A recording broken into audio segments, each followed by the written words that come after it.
Welcome to Senior Living Visionaries, a podcast for senior living leaders who are looking to stay ahead of the curve in the industry. On this show, we feature leaders and innovators in senior living who are pushing the boundaries and creating new, effective services and solutions. And now, let's settle in as host Jennifer Drago connects us with today's guests.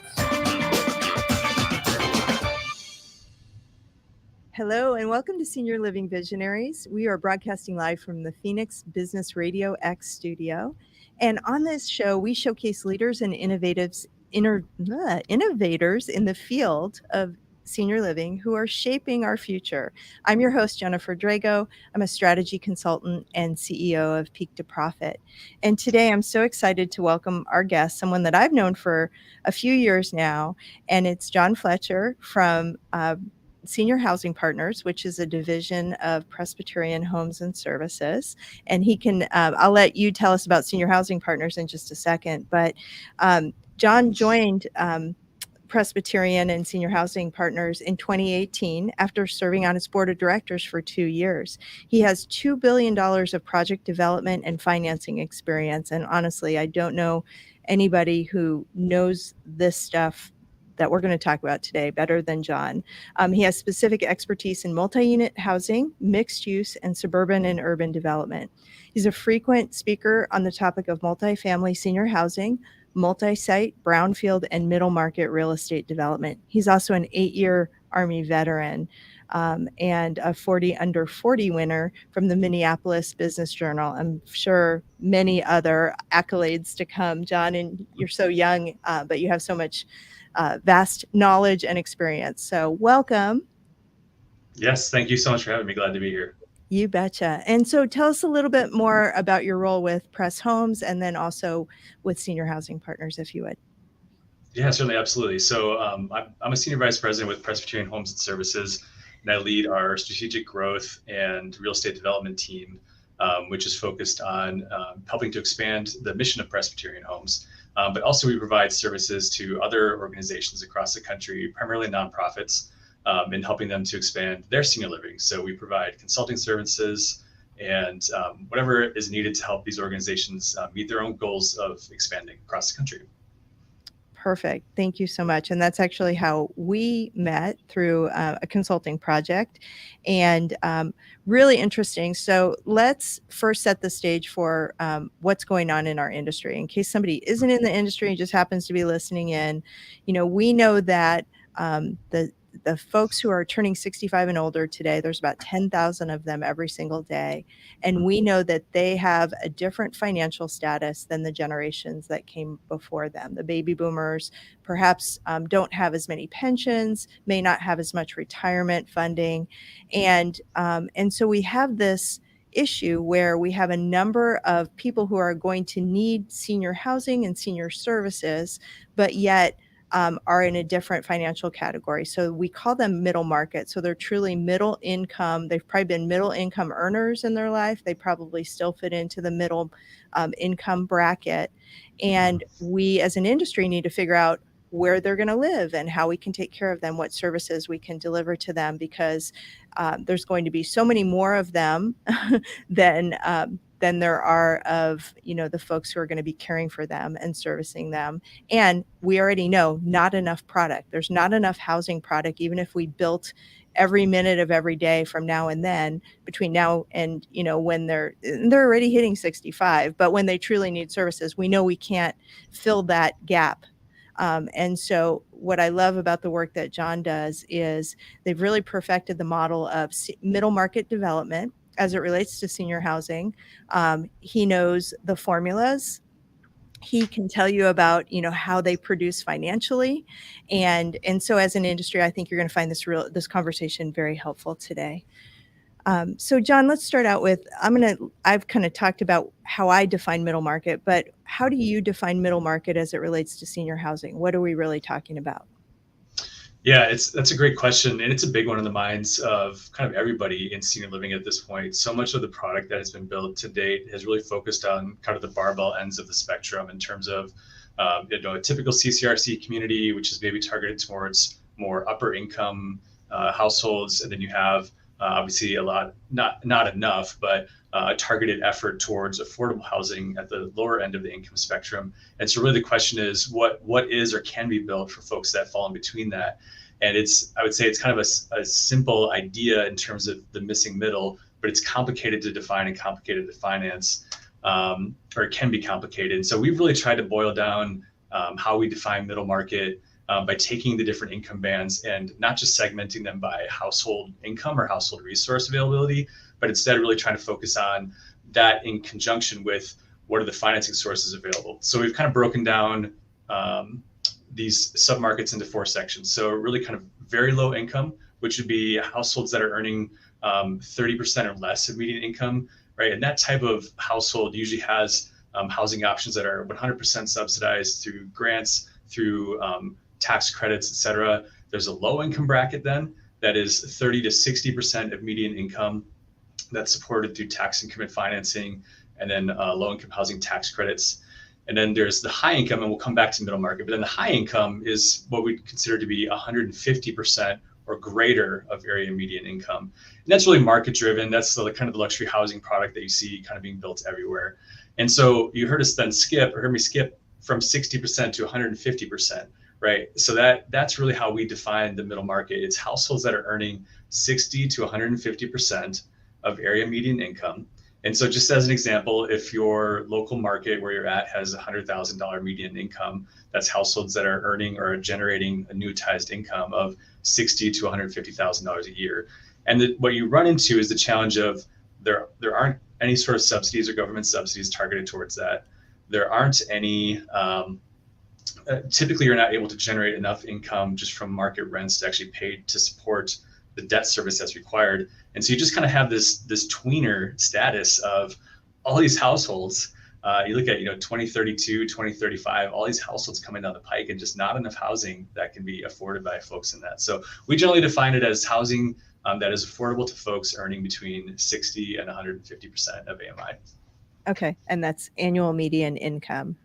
Yep. Okay, so it's going to be market specific as well. Correct. Yep. Yeah.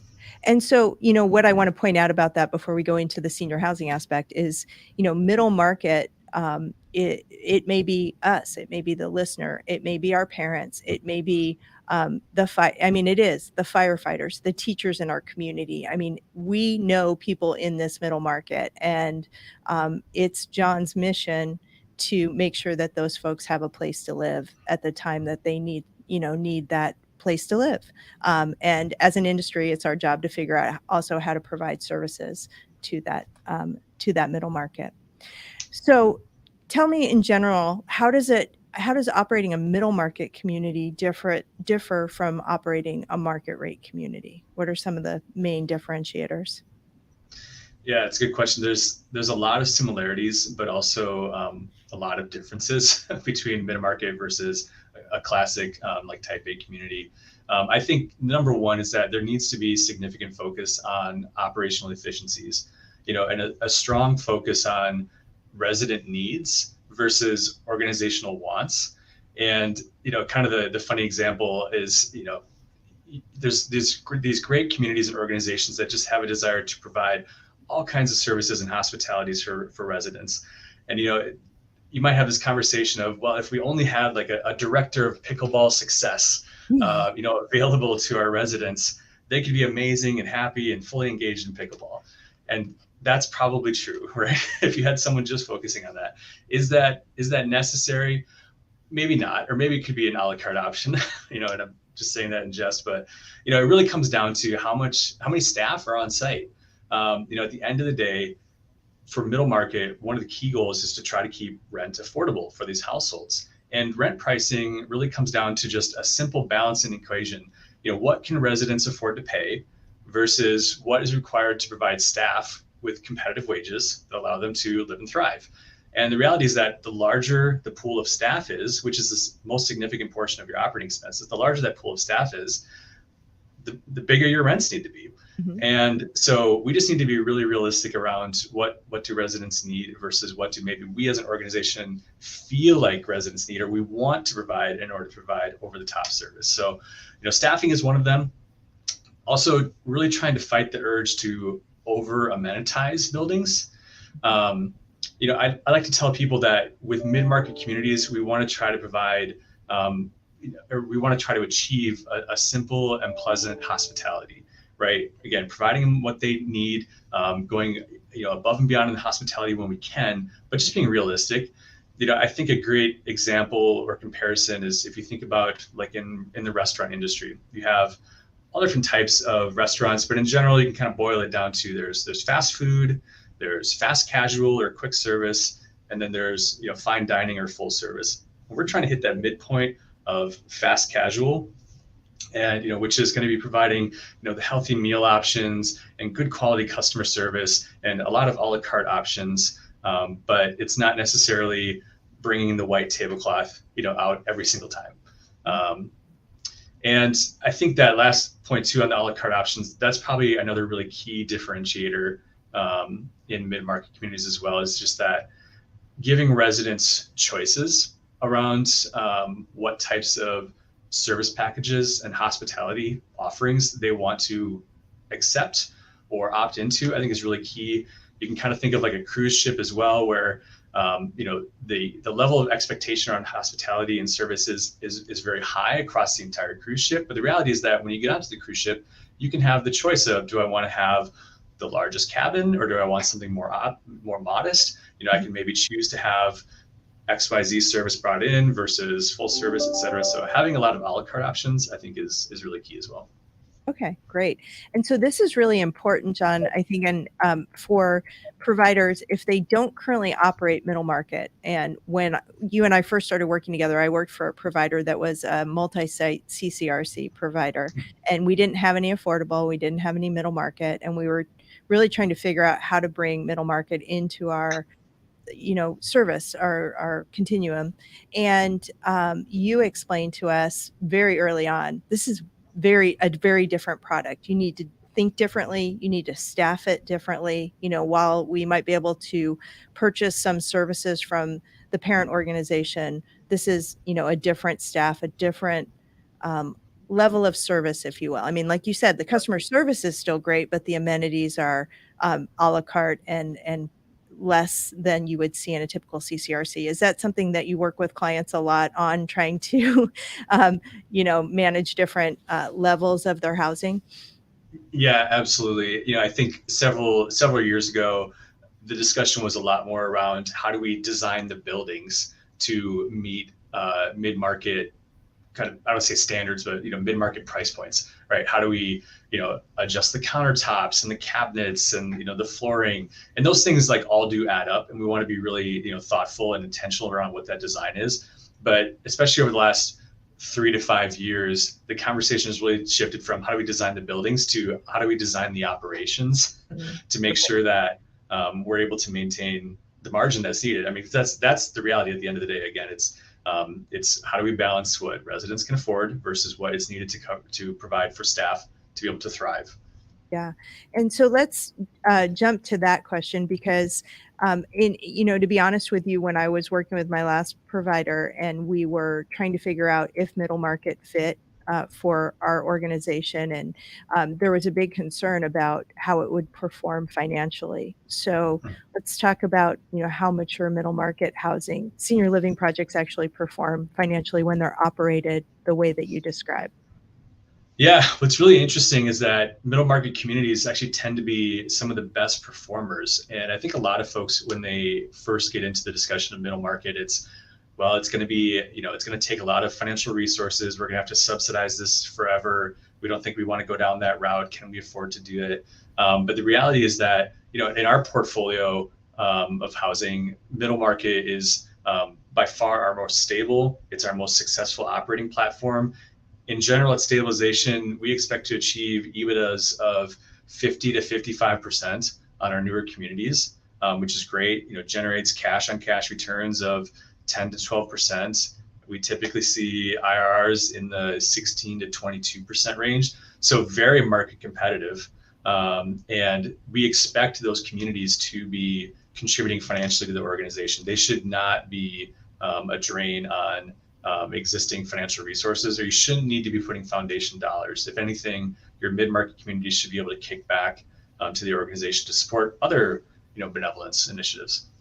Wow, that's awesome. And those numbers are even higher than I remember. I'm sure you've told me that before, but wow, that's amazing. Yeah. And so what is that period of stabilization from the time, you're developing, putting a shovel in the ground till we actually are stabilized? Yeah, I mean, so from first concept to kind of handing over the keys and starting lease up, it's usually between 4 and 5 years just to kind of hand over the keys. It usually takes about a year or two on the pre-development side, call it a year or two, depending on the size of the building for construction, another year or two for lease up. But then once you get into operations, we usually like to see stabilized operations within about 18 to 24 months. So call it by year 3 of stabilization, you're seeing positive cash flows and stabilized operations. So fairly quick. And one of the things that's really nice too about mid-market communities is that because your price points are modest, at least initially they're modest and very market competitive, you're typically seeing your stabilized occupancy in the 95 to 99% range. We typically see very high occupancy. We actually have many communities at 100% occupancy. And the primary reason is because modest rents have helped to de-risk the investment. And since you have that high occupancy, you can really afford to keep your rents, modest over time. It's just kind of a self-perpetuating, self-fulfilling prophecy of how do we keep our rents low. So it's really a nice investment.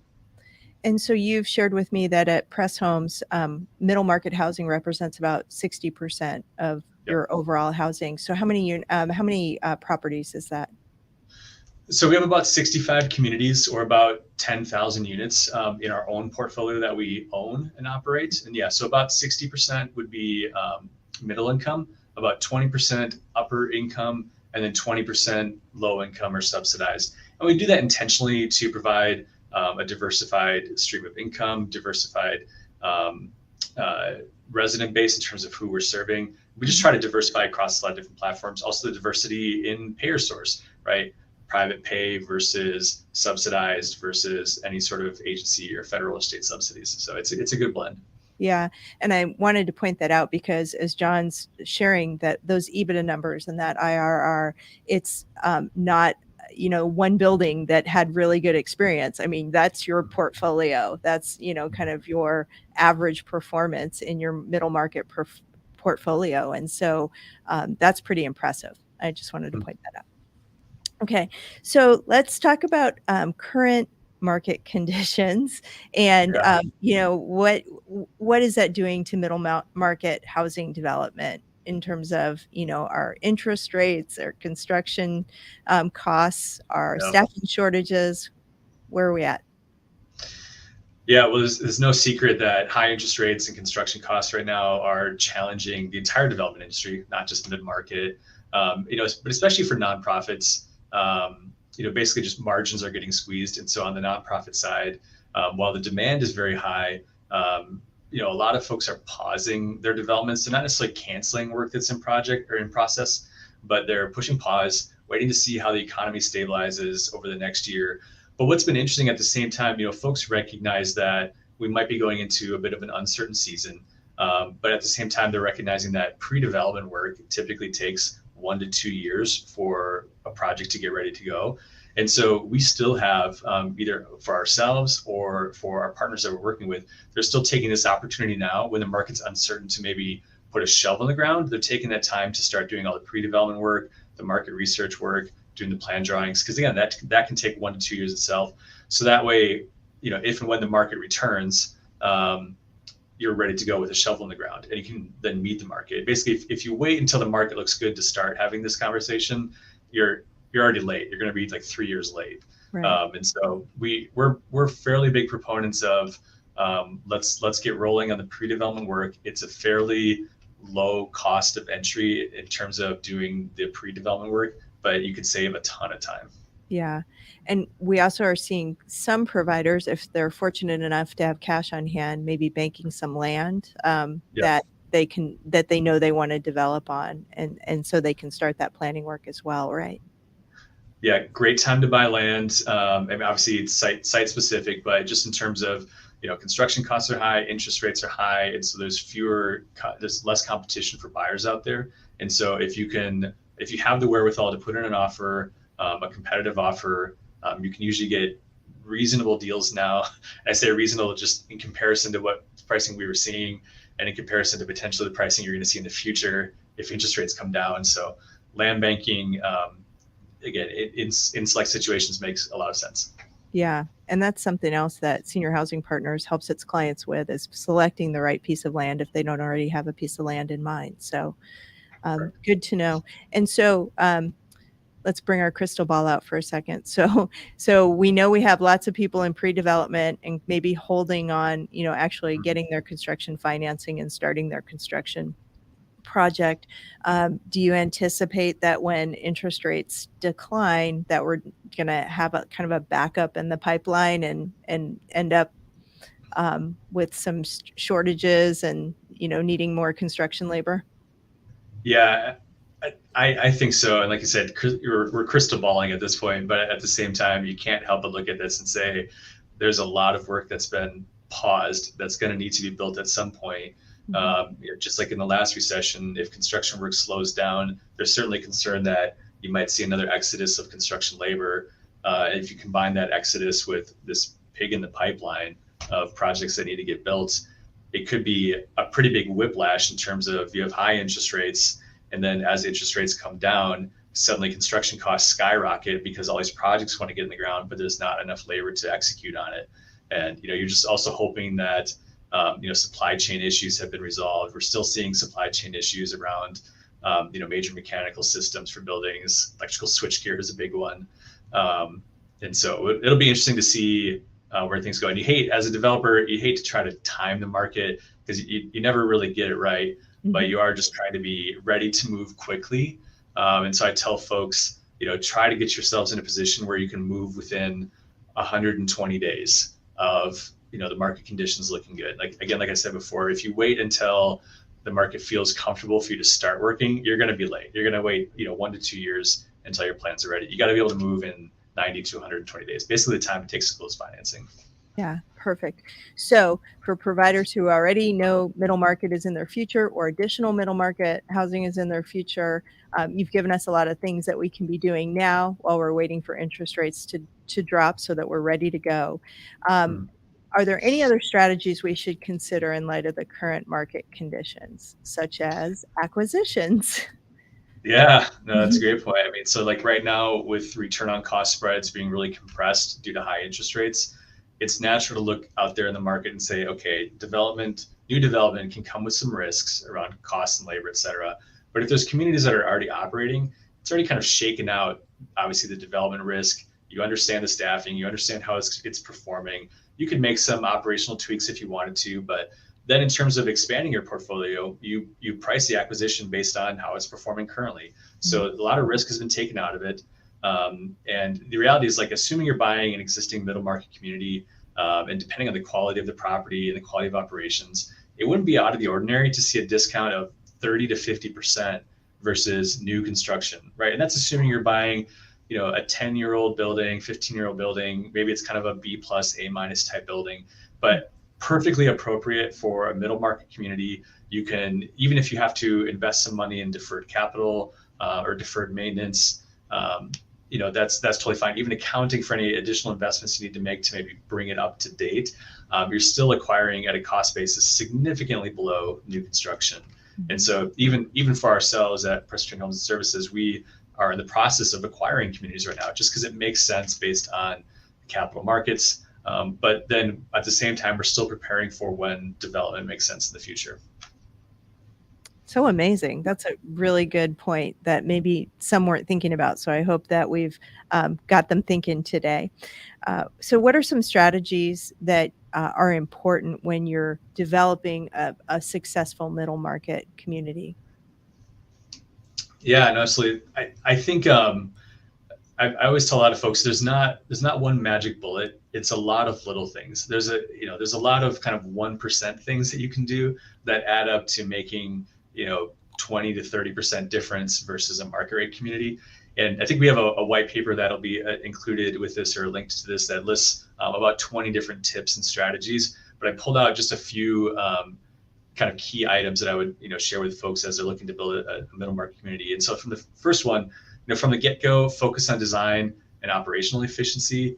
I try to hammer this home as much as I can. You want to be targeting about 60% 60% rental efficiency. So about 60% of your building square footage needs to be going into rentable space, right? Housing space. Mhm. And that includes parking as well. So 60%. And it's really funny how specific that number is. If you get down to like 57%, your performance is probably not going to work. So be targeting 60% rental efficiency. If it's less than that, you likely have too much space dedicated to amenities. If you have too much space, you want to be thinking about how can I consolidate some of those amenity spaces to be multifunctional. I've shared this before. I know there are too many spaces in buildings that are dramatically underutilized. You think about like community rooms, for example, right? Even if you consider yourself highly programmed and you have 2 events a day for an hour and a half going on in a community room in your building, that's every day. So over 700 events a year, that sounds like a really high utilization. That's still only about 12% of the hours of the year. Yeah. And right, so 88% of the time you have this big expensive space that's just doing nothing. How can you combine that with maybe, theater time later in the evening, like play a movie, or how can you use that large space to do group fitness? So you have to be thinking about operational and design efficiency. The other thing I would say is, and this is, I think, a really key item, is that over time, to maintain a successful community, you need to be really focusing on how do you keep your rent increases down, right? So many folks will try to match their rent increases to what the local market's doing, as opposed to maybe what CPI or inflation is doing, or opposed to what your operating expenses actually require. And so we really encourage folks to focus on doing rent increases that match your expenses and not what the market would allow. And what we find is that over time, that housing prices and rents are actually increasing. It depends on the market, but call it like 1% to 3% faster than actual expense inflation. And so over time, let's say you're able to save that 1 or 2% a year over a period of 10 years, you might find yourself 15 to 20% below market without even having really tried very hard, right? You just kind of stayed, responsible with your expenses. And then you just have a natural competitive advantage built in. And I would say the third one, this is a little bit more specific and frankly, a little bit more targeted towards CCRCs, but in a mid-market community, think about phasing out or completely eliminating like unit customizations, right? And I know that's a really specific item, but things that like having to have all of these like one-off customizations around the unit turns that can cost tens, if not hundreds of thousands of dollars, and that take weeks and months to turn over, that's lost revenue. You can't be that inefficient on your unit terms. And so when you're designing and operating communities, trying to focus on picking high quality and neutral finishes that appeal to a broad range of tastes, and all that combined will it'll speed up your construction timeline. It'll reduce your variety of materials. It'll speed up unit turnover, so more revenue, so you can keep your rents lower.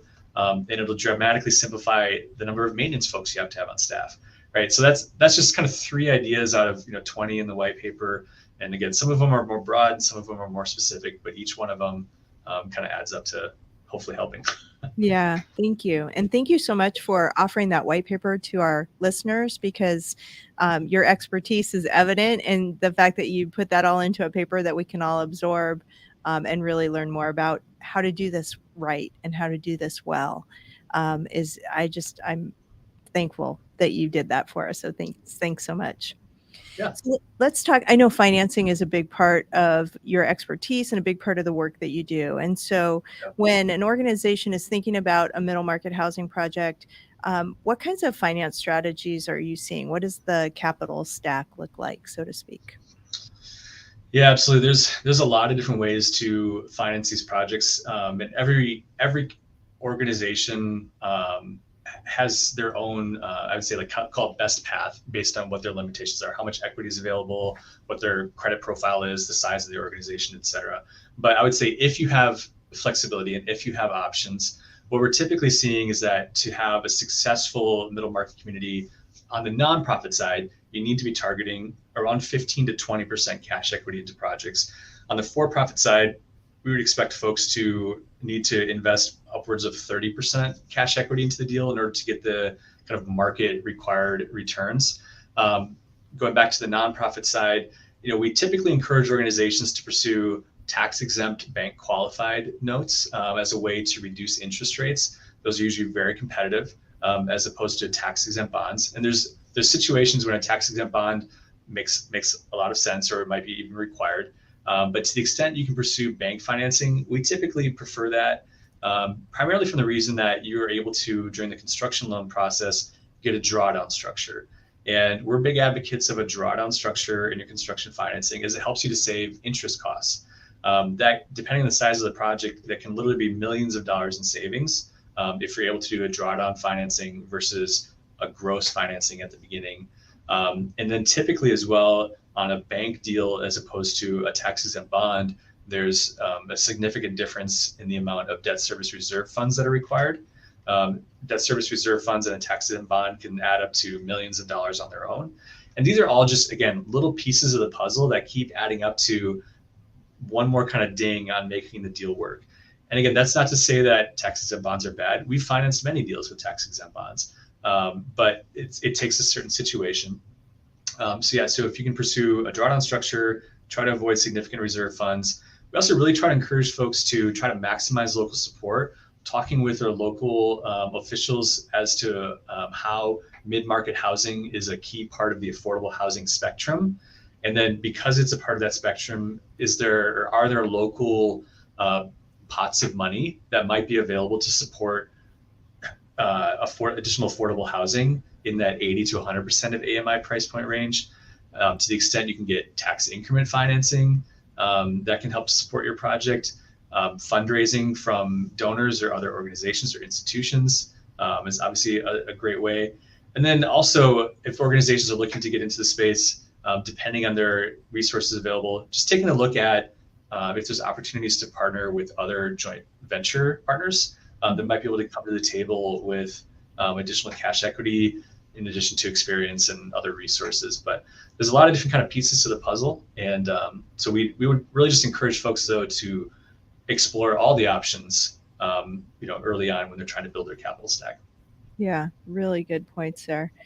You mentioned fundraising, which made me think of benevolence. And so I'm just curious how organizations, are there benevolent funds that help to support when folks maybe residents outlive their resources and can't afford their rent anymore? Or what happens in a situation where someone moves in and they truly are middle market, but, things happen to their investments, or suddenly they can't afford their rent any longer? Yeah, that's great and common question. So we're obviously a nonprofit, and so we approach it maybe slightly differently. But I mean, to be fair to a lot of for-profit operators, I see them operating the same way. We'll set aside a pool of money that can help to support residents that do run out of financial resources. But what's been interesting is that the percentage of folks that actually require support is fairly low. I believe it's less than like 1%, or it's in the single digit percentage. And so it's not as high as folks might think, or as owners and operators might think. And part of that is because, again, the rents are slightly more modest. There's an a la carte option that folks are able to pick and choose what makes sense in their budget. And so it hasn't been as big of a challenge as folks might be initially concerned about. Okay. We didn't talk about this early on, but of the projects that you're developing, when we say developing a middle market community, it can be, and probably I think usually is, a continuum, right? So you generally develop projects that have independent, assisted, and memory care. Is that correct? That's correct. Yep. And what's the spread of units that make kind of the ideal sizing of a community? Yeah, so for us, most of our communities are around 150 to 200 units overall. We like to develop what we call a mini continuum. So it usually has around 160 units of independent living, 20 units of assisted living, and 20 units of memory care, plus or minus a few units in each of those. We've really found that particular mix does a great job of allowing for the kind of natural continuum flow of healthcare needs for residents, right? So on a typical annual basis, approximately 12% of our independent living residents are going to need to move into an assisted living setting, or need additional care in a dementia care setting. And so by sizing those households of assisted and memory care, appropriately to the number of independent living units, we're naturally backfilling any vacancies that we might have. And so then what's really nice about that setting is that once you fill up your independent living, or lease up your independent living, and after the community is stabilized in a few years, the community just kind of self-perpetuates its occupancy. And again, that just helps to, again, keep your occupancy high, which allows you to have enough cash flow to keep your rents modest. So, yeah. And when you talk about a continuum and moving residents through that continuum as appropriate for their needs, do you have staff generally that are like a social services kind of person that's on the staff of the middle market community, or what kinds of staffing help with that?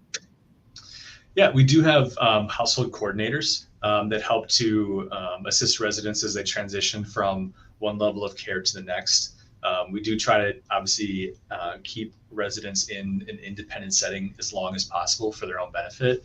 But we do have either care coordinators or household coordinators or social workers that work in the community. As the community ages over time, there might be a need for more social support or social services support, but at least initially at the outset, I would say there's only a modest demand. Okay, perfect. And so if you were talking to a CCRC, single site or multi-site provider that doesn't currently have middle market as part of its services or continuum, what would you tell them about, we had concerns, we had some land on one of our campuses, and we were trying to figure out, do we put the middle market community next to a CCRC? Does that make any sense? Or is that going to be confusing to the consumer? Could help with some operational issues, right? Because we could share maintenance and things like that, but that may not work from a true marketing perspective. So when you work with CCRCs that don't have middle market today, what kinds of recommendations do you have for them about how to put that new brand into their existing brand, or is it a separate brand? Yeah, we really try to encourage folks to, especially if they have a really strong brand and a really strong local presence, to try to lean into that. If you're able to leverage your existing brand, it adds a lot of value and creates some natural marketing efficiencies and brand awareness. But what you might consider doing is kind of think of it like a hotel, right? How a hotel chain, or think of like Hyatt, for example, has 20 some flags that go from super luxury resorts, and all the way up and down the food chain to something more modest and a more select service. But they're still all part of the Hyatt ecosystem. And so there's a level of expectation around, regardless of what the community is, I expect that, my bed is going to be made this way, and it's still going to be, service is going to be provided this way. The level of hospitality is going to be great, but it's just maybe more options on the additional kind of a la carte pieces. So, we encourage folks to think about maybe tiering the services, or maybe tiering a brand, but still trying to associate it with that core brand as a way to leverage existing marketing dollars. Mm-hmm. And then really just from an operations standpoint, trying to find ways to leverage your operating infrastructure. So things like accounting, HR, transportation management, IT, procurement, insurance, whatever it might be. To the extent you can leverage all that, you really kind of have to do that if you're going to try to maintain price points. Where we've seen some organizations run into challenges that are trying to add a middle market community to maybe a more upscale brand. Some organizations look at it and say, we need to stand up an entirely other organization because we don't want to have any crossover, we don't want any confusion, we want to have dedicated focus. But then you're duplicating a whole host of kind of corporate infrastructure that just, again, adds costs. And especially if it's your first community, or you only have 2 or 3 of those communities, you just don't have enough scale to make that work. We've found that in order to get to a level of scale that allows you to regionalize, call it kind of a new brand, you really need to be in that kind of $100 million of top line range. That provides enough management fee revenue to be able to support, standing up individual, directors of HR and regional transportation and regional culinary and, regional, et cetera. So if you're just getting started, I would try to leverage the infrastructure that you have, but maybe give it a distinctive sub-brand is maybe the way to call it. Okay, really good advice. Jon, I'm going to let you tell us, are there any questions that you get asked a lot in this industry that we haven't talked about today? Oh boy. No, I think we've covered a lot of them. Again, I think the most common question that we get is just from boards that are asking, how do we define this middle market? What are we actually trying to accomplish? And then maybe less so about the most common question, maybe more so the most common comment that I'm making is just to continue to remind owners and operators to kind of watch the shop on an operations basis, right? Be careful not to get carried away with staffing. And even with all the best intentions, when you're conducting your underwriting and development performas, everybody goes in and is really on the same page in terms of this is going to be the best operated middle market community. We're only going to have 20 FTEs in this community, and inevitably within 6 months of opening, it'll just start to creep, right? It's just staffing creep. Well, if we just had one more here or one more here, and then within 2 years it goes from 20 to 40, and you can't afford to operate like middle market anymore. And so we just really encourage people to be diligent and to stay focused on what the original intent was, as opposed to personal preferences. Yeah, really good point. Yeah, so Jon, I just want to put a plug in for the work that you do, because if you are an organization or a board member that is looking at middle market or strengthening your middle market, whether you have it now or you're just adding it, that's one of the things I love working about, Jon, is, we started first with board education and staff education. What does this mean if we want to go into middle market? What does it look like financially? What are kind of the tenets of success? Some of the things we've talked about today.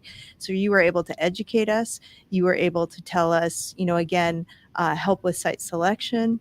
You were able to do pro formas and, tell you, based on this size and this mini continuum, building, what should this look like at stabilization, and how, you guys have it dialed down in terms of, all the development work.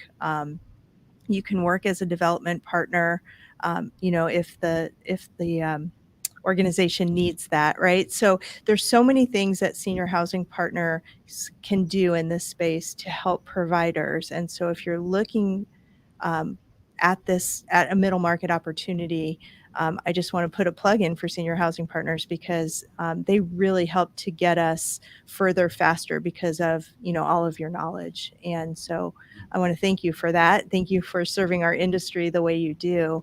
But let me just, let you give a moment to tell us where people can find you and, how they can work with you. And of course, again, we're going to always link those white papers, so you can learn a little bit more about Jon's expertise even from those white papers and reconnect with him later. Yeah, no, thank you. Folks can find me on LinkedIn, or you can shoot me an email at jfletcher@presshomes.com. Okay. Or presshomes.org. And that's probably the best way to reach me, like I said, or through LinkedIn. My email is jfletcher@presshomes.org. Okay, perfect. Thank you. And we did get a question on LinkedIn, so I'd love to ask you. Our residents, this comes from Yanni Daros, and I hope I didn't mispronounce that name. Are residents interested in smart technology in this category? Connected experience, voice controls, and energy saving type devices? Yeah, that's a great question. I think on the energy saving side, residents have definitely been asking for that, or are very interested. On the smart technology side, I think we're still seeing that at least the current senior population is still getting used to what the technology might allow them to do. And so I don't think that operators or residents have been able to really kind of maximize what the technology allows. And so for us, we've been taking a more kind of methodical step around what individual pieces of technology we should be adding in. But we haven't gone, I would say, kind of full all in on as much smart technology as possible. And I think though that'll change the next 5 to 10 years, but we're just not there right now. Yeah, that's a really good point. Really good point. All right, Jon. Well, thank you so much for your time today and for sharing all your expertise around middle market. I hope the listeners have found this as interesting as I have. And I tell Jon all the time, every time I hear him speak, I learn something new about this industry. But I'm just so excited because we know it's such a need. And to Jon's point earlier, let's not take our foot off the gas. Let's keep going with those development plans. Let's get these projects ready to put a shovel in the ground so that when the time is right, we can maximize on these opportunities to not only serve our mission for those nonprofits, but to really serve this truly underserved market, or what will be a truly underserved market in the future. So thank you, Jon, for your time today. Thanks for having me. You betcha. All right, you've been listening to Senior Living Visionaries. Again, we're recording live from Phoenix Business Radio X studio here in Phoenix, Arizona. I'm Jennifer Drago, and I hope you'll join us next time as we continue to feature the innovators, disruptors, and best practices in the senior living industry. And if you would like to be subscribed to be notified when new episodes of Senior Living Visionaries comes out, you'll get access to a copy of the transcript as well as the recording in case you can't grab these episodes when they're live. You can go to seniorlivingvisionaries.com and sign up to be on our mailing list. Thanks so much. See you next time.